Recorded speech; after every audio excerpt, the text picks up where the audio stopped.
Hello, everybody. It is my tremendous pleasure to welcome you to Office Hours FM, formerly known as Genesis Office Hours. This is episode number 53, and we've got pretty much amazing stuff in store today. I think I might say that every episode, but today it's more true than ever. I've got Brian Krogsgard here with me. Brian, how are you doing? I'm good. How are you? Doing all right. And so we're gonna be talking with Brian, and so there's some housekeeping things to know. And I know we've still got people trickling in from wherever they may be. Apologies that officehours.fm, you may be getting a redirect loop there. Never fear. If you go over to Google+, I've just tweeted out a link to where you can catch the show live over there. And in case you are not privy to the Twitters, if you just go over to Google+ and do a search for officehours.fm, that will bring up a result with today's episode that you can click through there and listen to. We will have the Q&A app up, so you're more than welcome to submit questions if you're watching it over on Google+, or if you're watching it on Twitter, just use @officehoursfm somewhere within that tweet, and we'll get it and answer it on the show. So Brian, before we dig in, I want to thank the show sponsors that let me do this week after week, and that is Managed WP, who is a one-stop shop for managing all of your WordPress dashboards in one place. It's a huge time saver. Check them out at managedwp.com.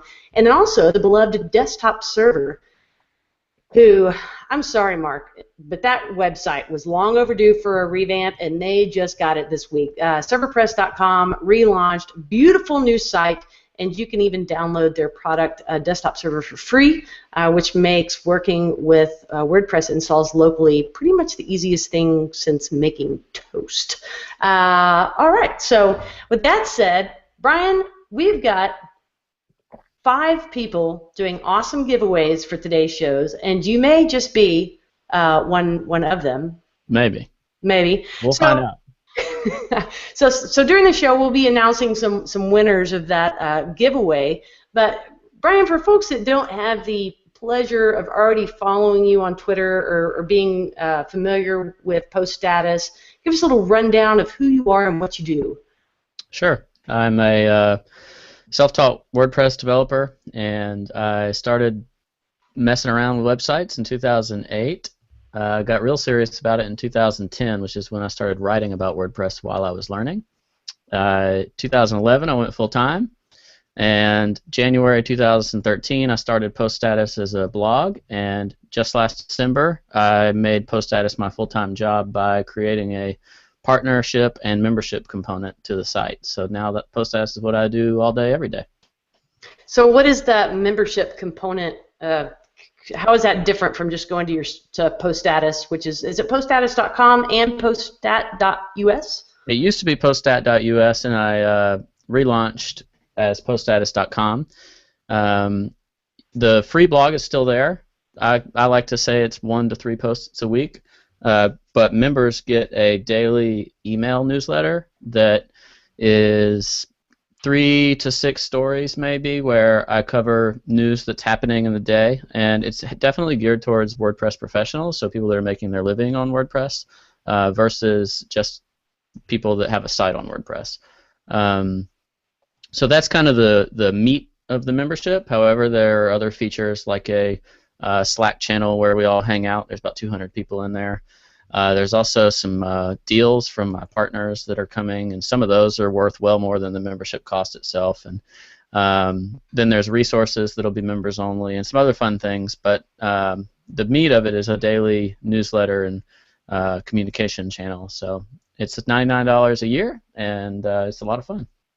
And we're giving away one of those today on the show. Yeah. And I will say it's well worth it. I don't think I was your earliest supporter, because I think you launched the weekend of Pressnomics, and I'm leery about making financial transactions on public Wi-Fi, so I waited until I got home to to join up with you on that. But I love it. I love the curated content just landing in my inbox daily. And even though it's not like complex to go click on a URL, just not the way that I consume information. So having your digest in my inbox has been a nice little treat. Brian, I'm going to take a quick pause. Some folks are just trickling in, and a couple of announcements if you're just listening. There is no hashtag for this show. Some of you in the past are used to using hashtag GOHchat. If you slip up and use that, I will see it. However, I'd encourage you to use @OfficeHoursFM, which is the Twitter handle for this podcast. And if you just put it anywhere in your tweet, we'll see it, and we will get your questions in to Brian or myself. And also, there's an amazing person over at Copyblogger. His name is Matt Lawrence, and he just busted his tail to clear the cache over on officehours.fm. So if you are getting a redirect loop there, that should be situated. If not, I've got a little link on our Twitter from the Office Hours FM Twitter feed where you can watch the show live over on Google+. All right. Wow. How was that? Good. All right. Man, I'm nervous today, Brian.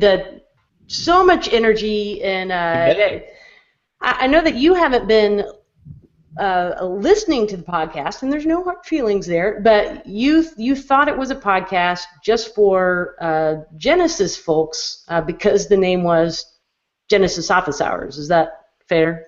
Yeah. I mean, I hope you'll forgive me for my confusion. I totally forgive you for your confusion. No worries, but that's part of the reason for my transitioning over to Office Hours FM. I felt like a lot of the things that we talked about on the show and the guests that I have on the show, while we have talked some great things about Genesis, there's really a ton of content and information and tips and tricks that are helpful to an audience beyond that. So by rebranding, that's my hope, is that we're not just seen as the Genesis podcast, but the folks like you will come and join in the party.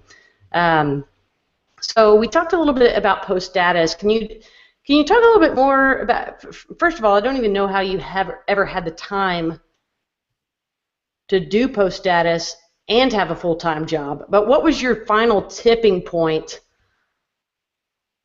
to cross over, leave your full-time job, and do post-status full-time?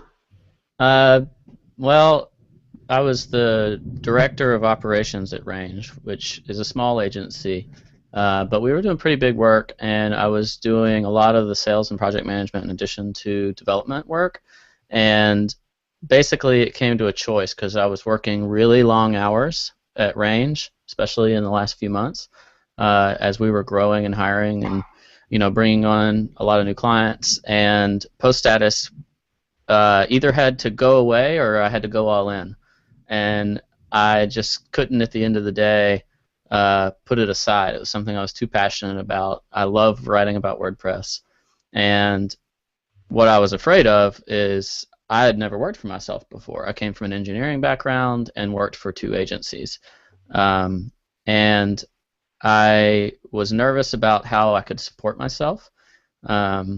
So I did actually this blog post in September where I was kind of like, this is some of the stuff I'm thinking about doing with post status. And at the time, I didn't know that I would quit my job. I didn't really know what it would be. But I talked about how I might monetize the site. And a lot of people commented on it saying that they would pay for a membership model, which is one of the things that I had teased. In addition to Human Made's co-founder, Tom, he actually said that he would buy everyone in his company a membership. So to me, that was huge validation. So what I did is I lined up some upfront year-long partnerships with 12 WordPress companies, and that was worth $30,000. Those are $2,500 for the year, which even if I got no memberships and the thing was a total bomb, that would float it for the first few months while I find out it's a failure and allow me to figure out what to do next and make post status either part-time thing or whatever. Fortunately, it was not a failure, and we're over about 260 members, 265 members today, and it's been a huge success. I crossed the $60,000 revenue mark last week. So awesome. Even if nothing else happens, then I'm feeling good, and that anxiety was mostly unnecessary.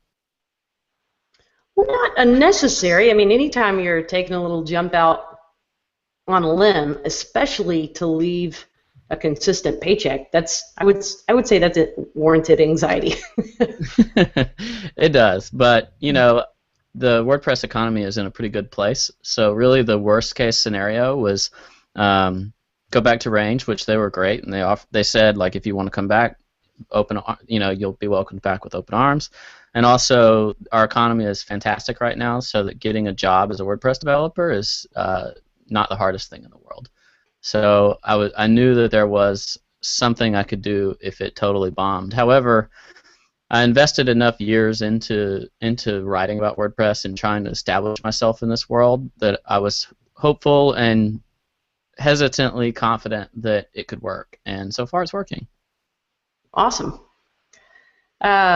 Well, Brian, never let it be said that I don't listen to my listeners. And here's what I'm getting off the Twitter feed right now.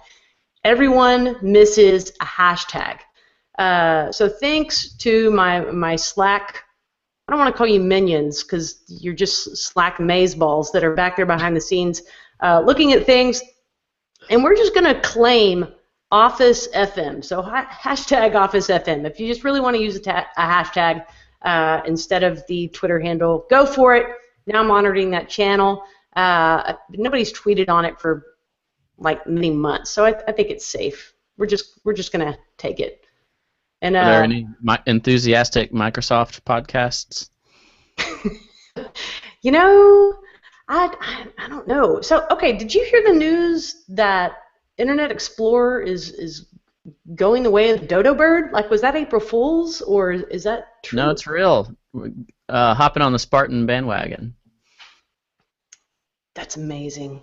Yeah. That's amazing. That's good news for web developers everywhere. Although I was at the Squares conference this past weekend, put on by Ishmael Burciaga, and he also does the Circles conference. And sorry, Ish, if I just butchered your last name.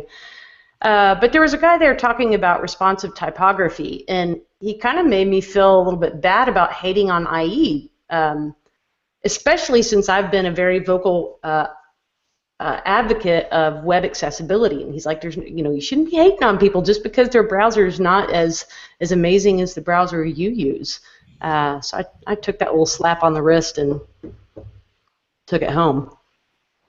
IE6 was revolutionary in 2001. It was. I think, well, no, it would have shipped with the OS. I'm just remembering when I actually used to go buy Windows software off the shelf in a box. Like back as early as probably Windows 3.1, bought it in a box. Those were great days. The good thing is Microsoft is working just as hard, or is just as enthusiastic now about web standards as other people. They actually, I don't know if you're familiar with their 10-year support philosophy, but that's why they kept some of those browsers around for so long, because it was a corporate policy to support software for 10 years.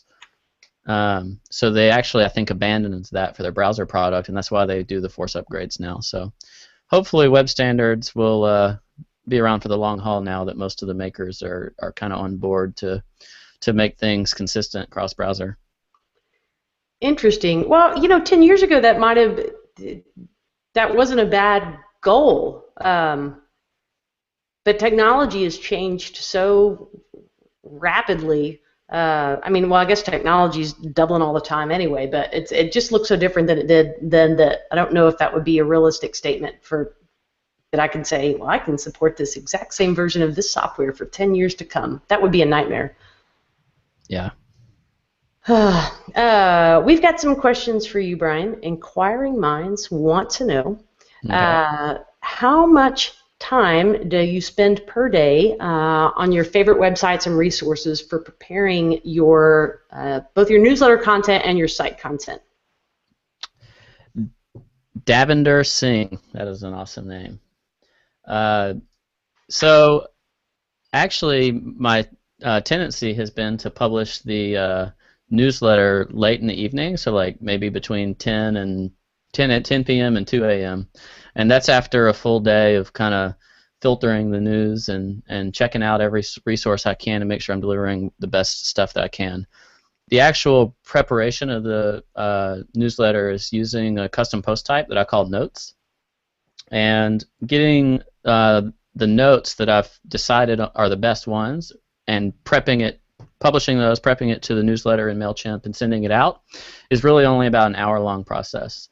However, it usually takes most of the day of reading everything on Earth to figure out the best stuff to put in the newsletter, because I really don't put everything. That's one of the features. And I spend most of the day not just collecting that, but also working on the longer form stuff that I write. So for the free blog or resources that I've been working on, approving profiles. There's a profiles section for members and organizations, and building out site features. I built the whole site in a month, and that included Christmas and New Year's. So it launched in a super alpha state and has a lot of work that I still need to do. So the daytime stuff is when I'm working on those types of things, and also sometimes I'll do interviews or research where I'm pinging people that I've heard rumors about, and I'm trying to get some scoops. So that's usually what I do during the day. Well, you're a beast. I always thought, okay, he's taken his sweet time writing these things, because it takes me, I mean, oh gosh, it takes me probably 4 hours to write a blog post, and I mean, I don't know, they're probably 800,000 words, something like that. I'm slow is really the bottom line. And I thought, wow, you know, that's average. That's what other people are doing. And I sat next to you at WordCamp, San Francisco. I think this was 2013. And Matt was giving his State of the Word address. And I thought, oh, I'll live blog it, which is, you know, I submit a sentence like every 3 minutes or something for the live blog. By the time he had finished, you hit publish, and you had an amazingly well-crafted, thoughtful piece up on Post Status. And I was like, how do you listen and write and edit and all of that? And so kudos, hats off. You have an amazing brain. Well, writing gets faster with time. So 5 years of blogging helps, and I did polish that up as the QA was going on, so I probably had 10 or 15 minutes to make it not suck as much, and you're very polite to say that it was edited. I was probably fixing typos and adding links most of the rest of the afternoon, but yeah, I mean, some of the best posts I've written have been done in a very short amount of time. I did one about WordPress website costs, and I decided to start writing that one at midnight and published it at 3 in the morning, and it was like, I don't know, 3,500 words or something like that, and it was my most popular post I think I've ever written, at least in the short term. It got 50 or 60,000 views over the course of about a month, which was awesome. And yeah, I mean, other times it takes all day to write a post that ends up being totally ignored. So it's a give and take thing. You know, that's very true. I can't even recall what podcast I was listening to the other day, but they were talking about content marketing and how you spend, you know, you can spend all this time crafting what you think is the perfect article, and it goes over like fart in church. I mean, nobody wants to read it, or it's just not interesting, or it doesn't really get any traction. And then another day you just shoot something off the cuff that's almost an afterthought, and it resonates somehow. It's kind of interesting, and I guess the point in that is show up and write regardless of whether it feels incredibly inspired or not, because you never know what's going to hit with an audience. Absolutely. Jan had a question. How many people write for Post Status? Are you a solo guy there? Pretty much everything on Post Status was written by me. There are maybe 4 or 5 guest posts on the long form side. In the first iteration of the site, it was a lot of link submissions. So there's actually, even though Notes has only been the newsletter format since January, there's actually an archive of probably 1,000 links over the past 2 years, and probably a third of those were submitted by other people. So let's say Curtis McHale writes an awesome post, which he does. Tom McFarlane may submit that to the site and say, y'all should read this. And that was how the site used to operate. But I put those in the notes format, and so they're not really written by other people, but someone can submit stories to me, but I'm definitely willing to take on guest posts. And he asked if people do it for personal branding. I wouldn't really guest post for personal branding if I was doing it. I think you have to do that for a really long time before anybody's really paying too much attention to who the author was. But it is a good way to raise advocacy about something you're passionate about, and that's usually where my guest posts have come from. Awesome. Well, let's take a little commercial break and do a giveaway.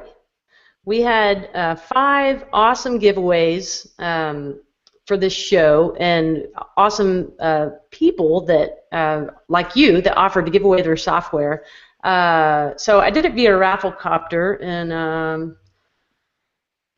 Conductor plugin was first in the list, so let's go ahead and give away a copy of that. And excuse me while I'm surfing over. So the Conductor plugin, that's Matt Medeiros and Slocum Studio, and they even have their own little podcast at the Conductor Office Hours. Not that they were at all inspired by this office hours. Anyhow, it's a plugin that makes it easy to display WordPress content without any code. You can select your layout and then drop in your Conductor widgets to make displaying your unique content a breeze. So, who is going to win? Brian, you know how to do a little drum roll in the doohickey, the Google Hangout? I can do it on my table. Oh, do it.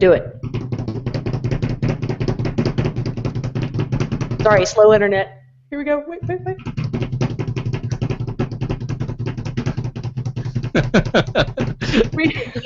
Longest drum roll.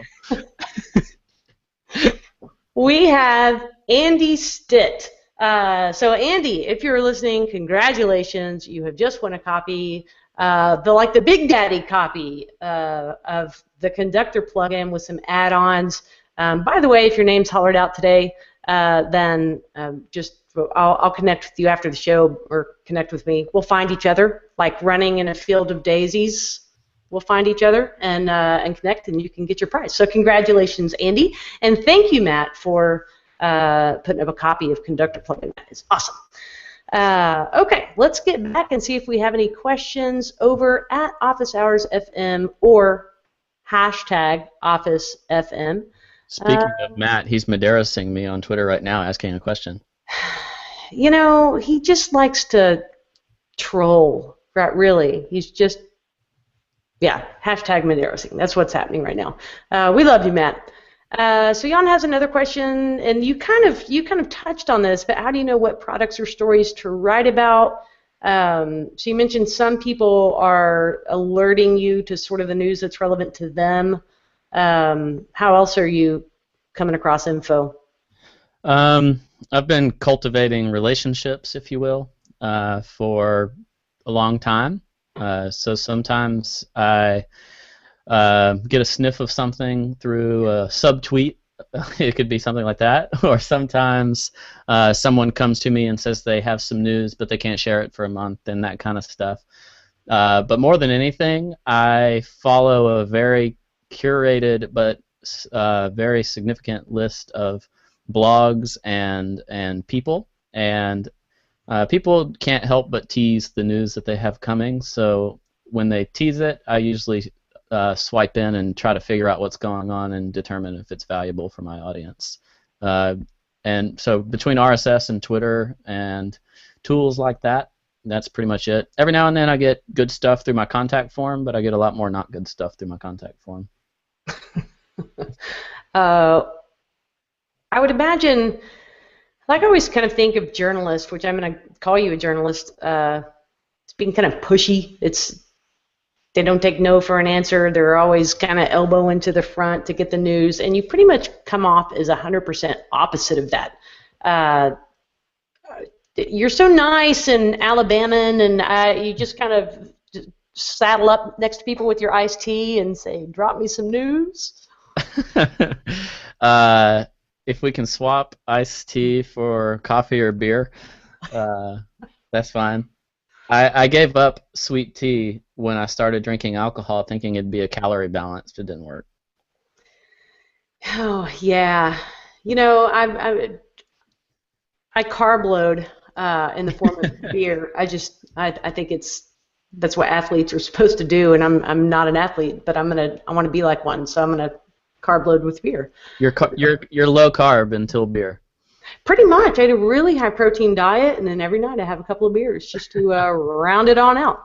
There you go. True confessions right here on alphashours.fm. Okay, so for you folks that are listening live, you can send in your questions to Brian, all the burning things that you want to know, to the Twitter handle @OfficeHoursFM, or to the hashtag OfficeFM, or submit a Google Q&A, which, speaking of one, we have a question from Tom Harrigan. He wants to know, has the addition of the Slack channel for the Post Status Club membership decreased the amount of time you spend seeking content, since it sort of delivers some stuff to your front door? No, not really. Most of the people that would be able to ping me through the Post Status Slack channel and offer something up, they're members, so they kind of knew who I was before joining. So they had other ways of getting in touch with me. I try to make myself pretty accessible. Some of my one-to-one conversations have moved to the Post Status Slack from other channels like Skype or direct messages on Twitter, or maybe the WordPress core Slack channel. That's another place where you can pretty quickly get to somebody one-to-one. So I hadn't really reduced the friction of finding stuff, but sometimes people do share something in the Slack channel that then I put in to the newsletter, and that helps. They get me onto research experiments where I get to go find a bunch of more information and share it back, because a lot of people are in the Slack channel. Probably, I think it's 193 right now out of 260. But that doesn't mean everybody can pay attention to it all day. It has been really active, so I do take things from the Slack channel to notes sometimes, because that's getting read about 85% of the time by about 85% of readers. And so you said notes is actually a custom post type on your site. Yes. And then do you have any sort of do you use Evernote, or do you have kind of a workflow for staging that stuff? Inspect element. And Chrome, or no, you're a Chrome user, I think.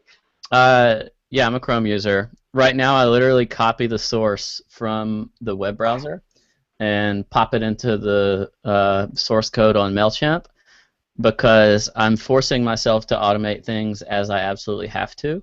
And I've actually got the process of generating the newsletter from notes to maybe like a 10-minute thing.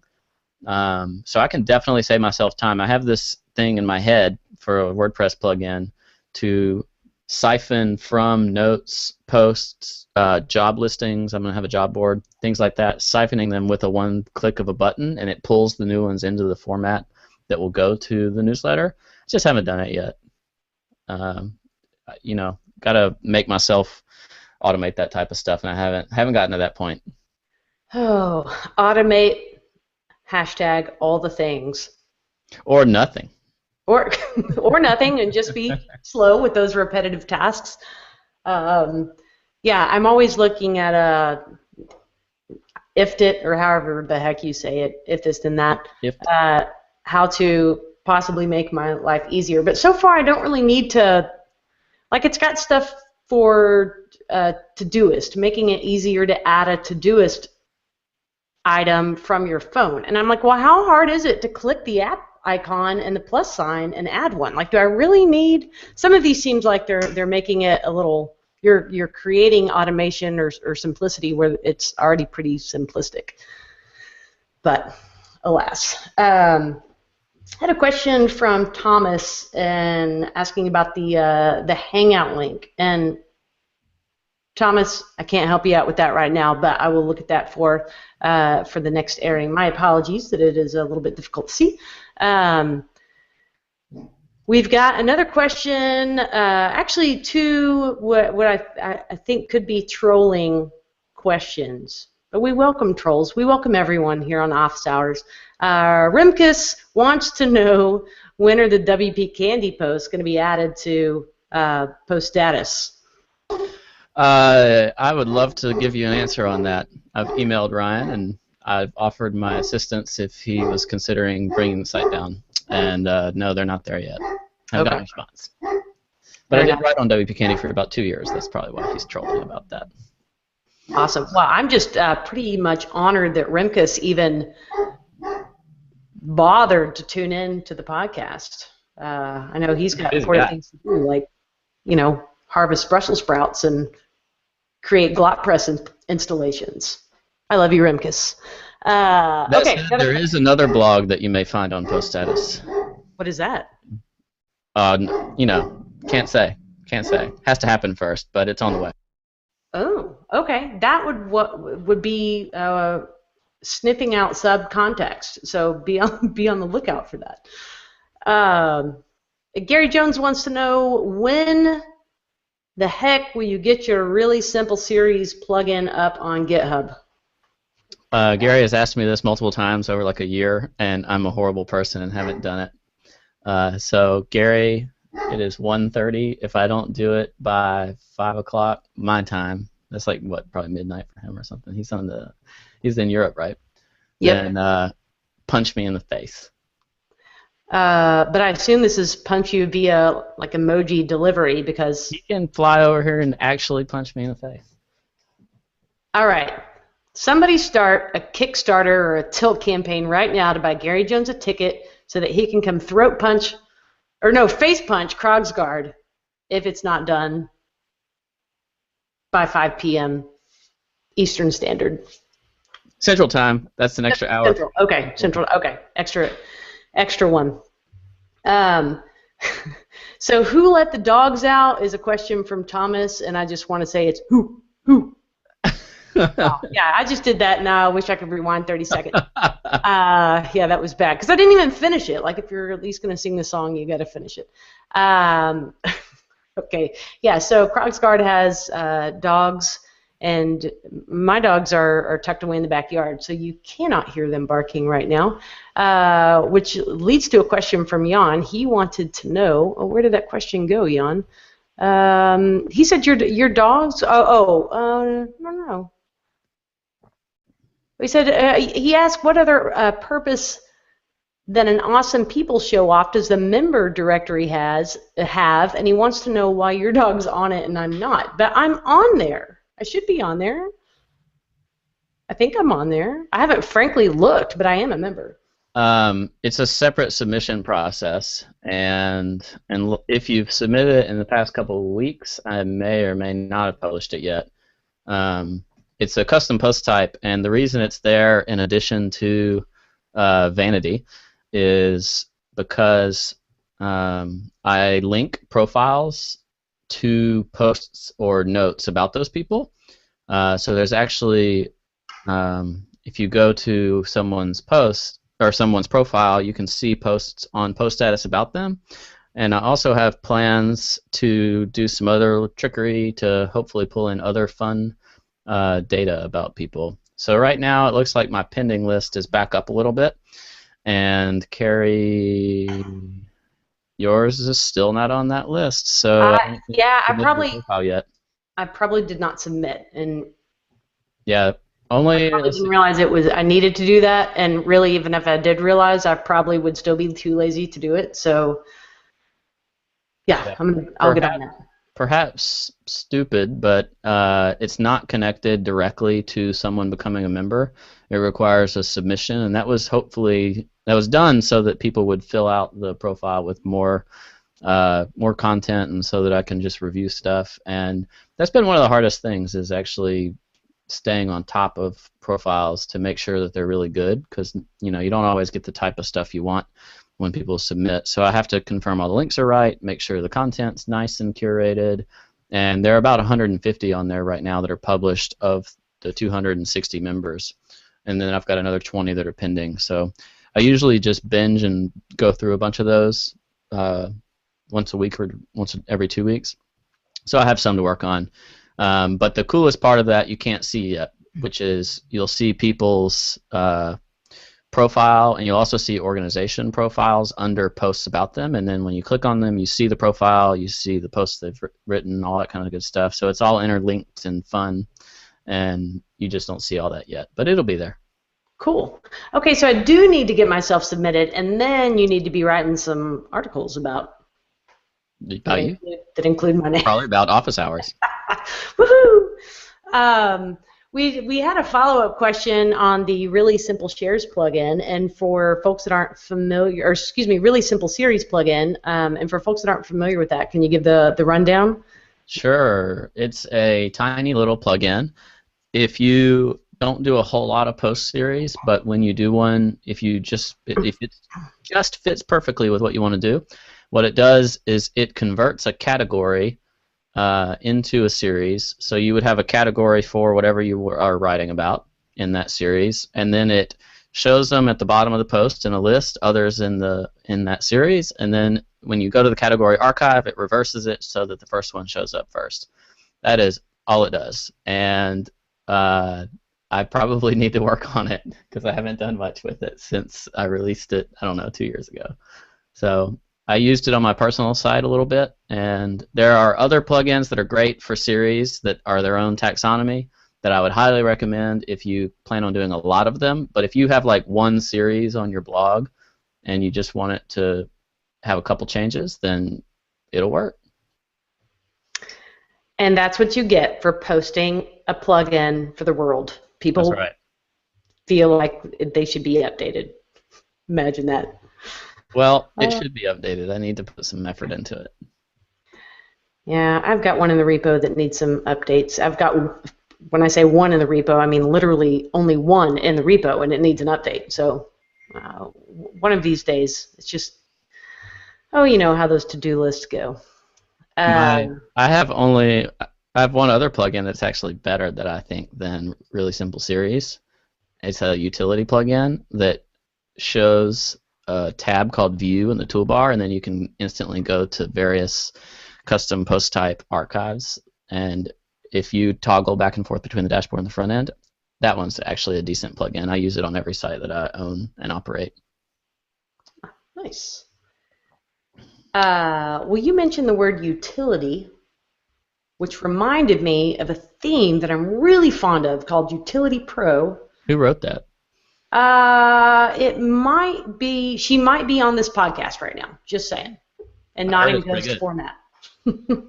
But today I'm also giving away a copy of Utility Pro, the professional license, which includes the theme, but also the gruntified version of the theme, which has some really fun little builder tools in it, as well as like 25 site licenses. So if you want to whip up another one of those amazing drum rolls,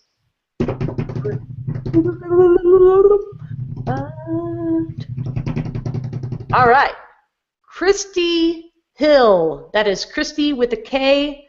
Congratulations, you are now the proud owner of Utility Pro. So congratulations to you, Christy. I will connect with you after the show. That leaves 3 more amazing prizes to give away, and we've only got like 20 minutes left, so I've got to be quicker about those. You want to knock another one out? You know what? Let's do it. And should we make it the post status one? Let's do it.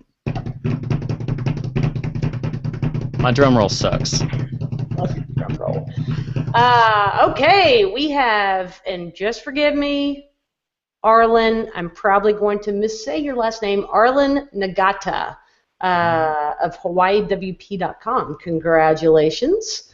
You are winner chicken dinner of a post status club membership, 1 year of amazing emails from Krogsgard in your inbox daily. What?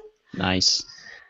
Okay, so that means we've got 2 left. We'll circle back around to those. One is the design ebook from Rafal Thomas, the amazing designer behind Copyblogger, New Rainmaker, and Studio Press, and then also Genesis Design Palette Pro, which is from Reactive Studios, aka Norcross, which can pretty much rock your world. Okay. Rock your world if you're using a Genesis website. I mean, not rock your world in the way that an amazing cheesecake could. I mean, it's all relative. It's really relative. Sorry. I should qualify those. Okay, let's see if we got a question from Walter. He wants to know, Brian, how long did it take you to become a WordPress developer? And did you use any frameworks? Well, okay, this is a 2-parter, so go with that one first. Okay. It took, I would say, 2 years before I decided it was worth trying to go get a job with WordPress after I got serious about doing it in my spare time. I was traveling a lot for my work, so I would get back to the hotel and I would learn WordPress at night.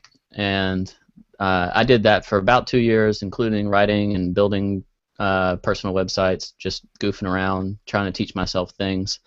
And after 2 years of that, I got my first web job. So I wouldn't say I was any good at that time, but I was impactful and good enough to do what I was doing, and I learned a lot once I got on board and get better all the time. So I don't think we're ever really done, but I tend to think if somebody really goes for it, like 10 to 20 hours a week, I think they can prep themselves in about 6 months from knowing very little about WordPress to being ready to get their first job. Would you recommend any sort of formality in that learning, like actually going through a series, like a course or something, or just sort of, I'm putting my heads down, I'm going to the Googles? Because kind of like if you don't know what it is you need to learn, it's kind of hard to know what you even need to Google in the first place, even though there are a ton of free resources. Yeah, if somebody's been there and done that and they can help you get to where you want to go, even if it's just an itinerary of like learn this, then learn this, then that's very helpful. There are resources like that out right now. Brian Richards actually just launched a curriculum for WP Sessions that's supposed to do that. And then there are resources like Treehouse and Lynda that are also very good if you want a more organized course. Julie Cool is going to do one in person for a couple of months. That's another awesome option. Whatever you do, don't do it completely alone. Either have a mentor or use one of these resources that helps guide you along to learn what you need to do. Most important, just build websites. If your goal for your job is to build websites, then just build them while you're learning. What would you and you'll figure out what you need to learn. Would you say just go build dummy sites or find people who need websites and actually kind of try to start out with a little client? Whatever you do, I would say don't do your first ones for money because then there's going to be expectations. I would say build your own blog first, and I don't care if that's tweaking an existing Genesis child theme or forking underscores and doing just learning CSS and basic things like that. Just do your own blog and then maybe do a passion site that you have. Like if you're really into popcorn, make a popcorn fan site. And then eventually maybe do one or two for your friends and build somebody's wedding website or something like that or whatever. And gain some confidence before you ask somebody for money to do it. But you're always learning, and eventually you do need to charge. But I can't really be the one to advise someone when that right time is. I know my first website was an e-commerce site that I did for $580, my first paid website, and I still manage this person's website amazingly. They've been doing it for probably 4 years or now. It was right when WooCommerce came out. I actually when WooCommerce forked from Gigashop, I converted it from Gigashop to WooCommerce. So it's probably one of the first WooCommerce sites to ever be live, and it's still live. Nice. And I charged $580 after that was after about a year and a half of doing, websites on my own. Okay, like why the 580? Why not 550 or 600? I have no idea.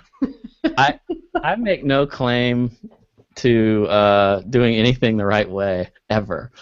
Oh, I'm not saying that wasn't the right way. I just wondered if there was some kind of interesting strategy behind the 80 there.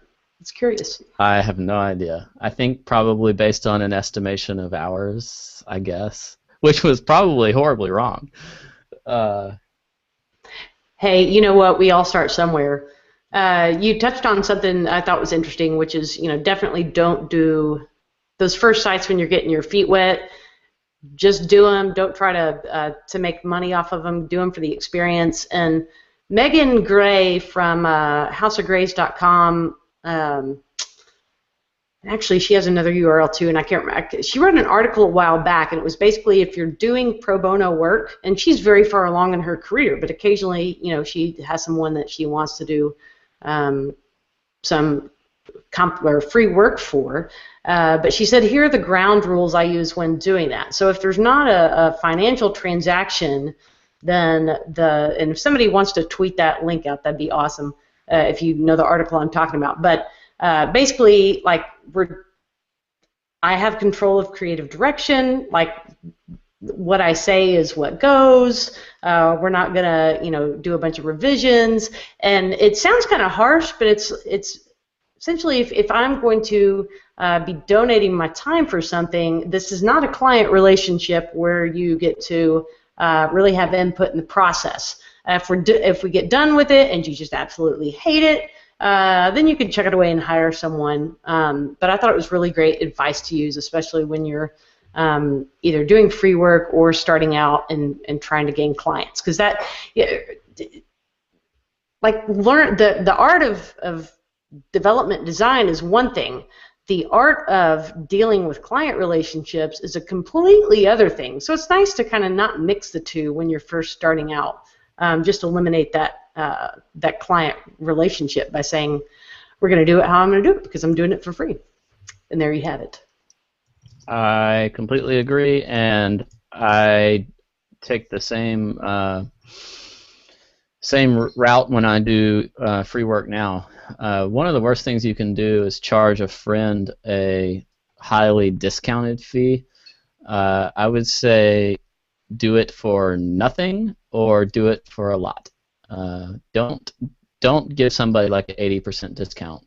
I love building free websites because I get to make every decision, and then I usually take that information back to my audience. And actually, now that PostStatus is full time, that's the only client work that I do is when I'm doing it for free or learning experience. I really don't like charging people money anymore. If I'm going to charge somebody money, it has to be more money than I could make utilizing that time building the PostStatus community. Good advice, and thank you to the vendor, Brian and Tom, for finding that link. You guys have Google skills. Brian, we had a question from Ann, and she wants to know, she says there's a coupon code box on the membership section for PostStatus, and not to put you on the spot, but do you think there might be one available for Office Hours FM members after the fact? Can you corral 10 people to join at once? I don't know.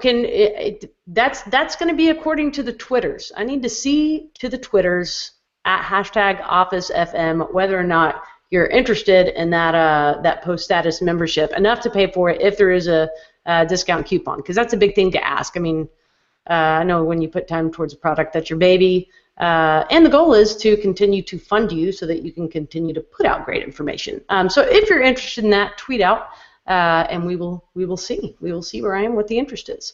I've only got one coupon, and that's why that's there. But just to describe what it is, it's for companies or individuals, in this case. If you're willing to buy 10 or more, I'll give it to you for $69. And I've had a lot of agencies take me up on that, where they've bought them for their employees. Otherwise, I don't want to devalue the membership for anyone that's already paid $99 or $365, so that's why I haven't offered coupons. I think you'll get the value for $99 though. Awesome. I like that, not devaluing it. I had someone ask the other day if I was going to discount the price of my theme, and said, no, actually, if anything, it'll probably go up in time, because I really appreciate the people who have supported, and the last thing I want to do is come in and say, thanks for your initial support, but if you waited 6 months, here's the bargain bin. We're not the Gap. We are software developers. Okay, you know what? I think we need to do another giveaway, and this time, let's do Rafal Tamal's book on Web Designer's Handbook Guide. Are you going to give me another drum roll? I mean, you've been doing a really awesome job. This has no rhythm. This is the least rhythmic drum roll. Awesome. All right, we have got Leonica. Leonica Mulder, congratulations. You have won Rafal's ebook, which, I don't know, Brian, have you ever gotten to meet Rafal at a WordCamp or such? I have not met him, but I've admired his work. He's fantastic and so very not assuming. I got to hang out with him a little bit at the Squares conference last weekend, and you would never know. I don't know. I love it when you meet people like that they're like the bomb diggity, but they don't even know they're the bomb diggity, and he is that person. So Rafal's an awesome guy. He has a ton of wisdom to drop. So congratulations, Leonica. That is yours. Okay, we had a random question. The fixed date fields in the background.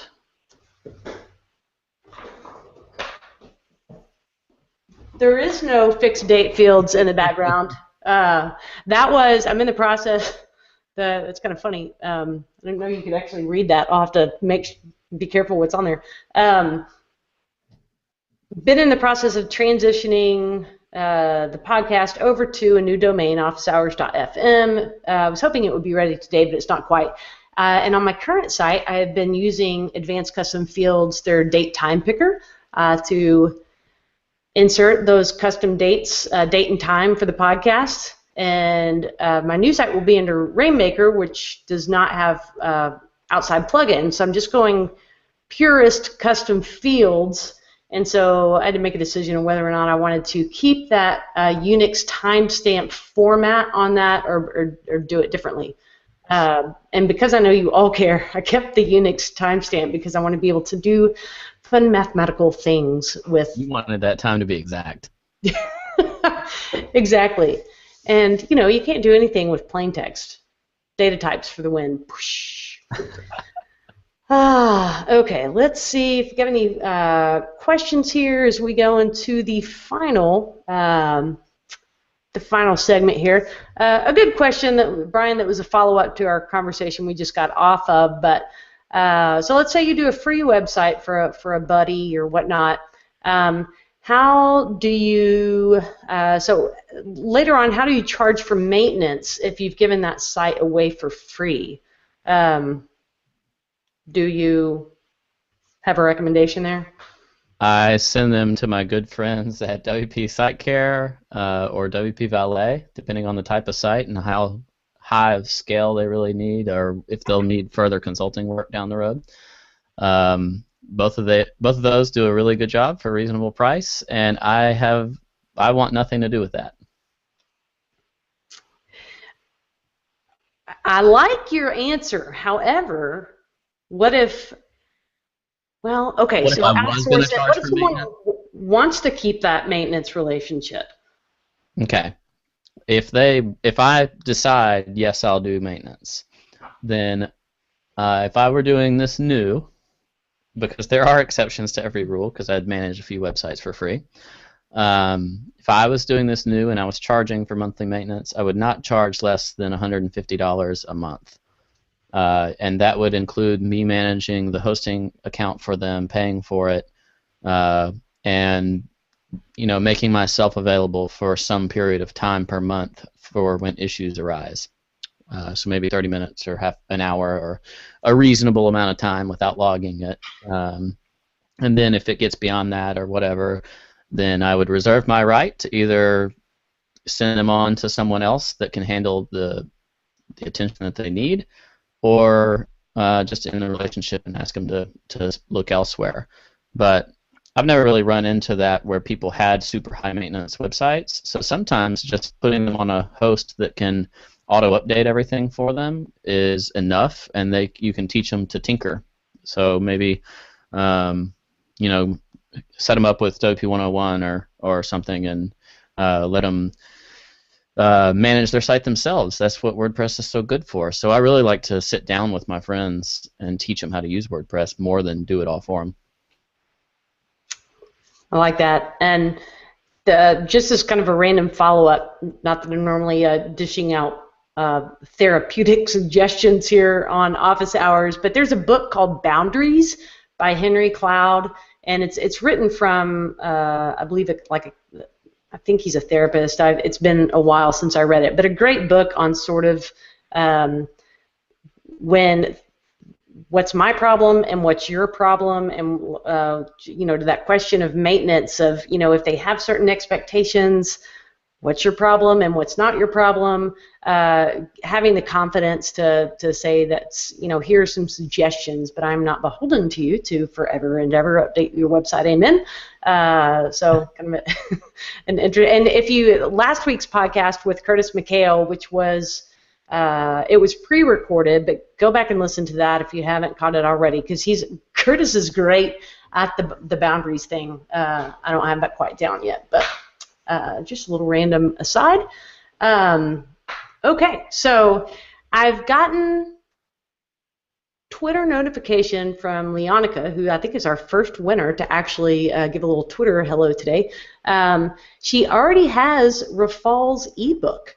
So, Leonica, let's just pretend that didn't happen. And congratulations, you are the winner of Genesis Design Palette Pro. Awesome plugin for Genesis, which lets you change fonts, margins, paddings, background colors, all that kind of crap. It's a huge time saver. You don't have to mess with the CSS. That means we have another prize. We're going to give away Rafal's book again. So,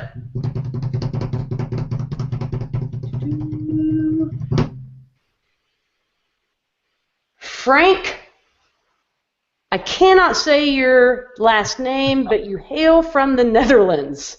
Remkus, maybe you know Frank and could Frank S. Frank S. Congratulations, you have won Rafal's book, and we will be in touch with you. So congratulations to those guys who have won, and thank you also to Slocum Studios, to Reactive Studios, to you, Brian, and to Rafal for giving away those products today. And also, the Office Hours FM is brought to you by Manage WP, who is just amazing when it comes to a single dashboard for managing all your WordPress sites, and also Desktop Server, which is pretty much in the blink of an eye. You can set up a local WordPress install, and they now have an affiliate program. Like, I've been pimping the heck out of Desktop Server forever, not for affiliate purposes, just because I really love the product, and this week they announced an affiliate program. So check that out if you love them too. Sign up to be an affiliate. And Brian, with that, we're coming up on the top of the hour. Do you have any, massive inspiration, scoop? Do you want to give out any scoop that nobody else knows about here on Office Hours? Did you hear that Jetpack is now going to bundle WordPress as a module?